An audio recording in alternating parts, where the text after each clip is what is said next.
सियालकोट में rescue team ने मुख्तलिफ डेरों और घरों में फंसे 200 से ज़ायद लोगों को महफूज मकाम पर मुंतकिल कर दिया। सियालकोट में सैलाबी सूरत हाल के बायस नाला पलखो, दरिया तवीस, सैदपुर और समड़ियाल में रेस्क्यू ऑपरेशन जारी है। रेस्क्यू टीमों ने मुख्तलिफ डेरों और घरों में फंसे 243 लोगों को महफूज मकाम पर मुंतकिल कर दिया।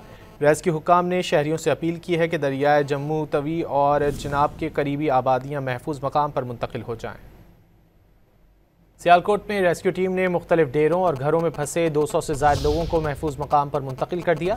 सियालकोट में सैलाबी सूरत हाल के बायस नाला पलखो, दरिया तवीस, सैदपुर और समड़ियाल में रेस्क्यू ऑपरेशन जारी है। रेस्क्यू टीमों ने मुख्तलिफ डेरों और घरों में फंसे 243 लोगों को महफूज मकाम पर मुंतकिल कर दिया।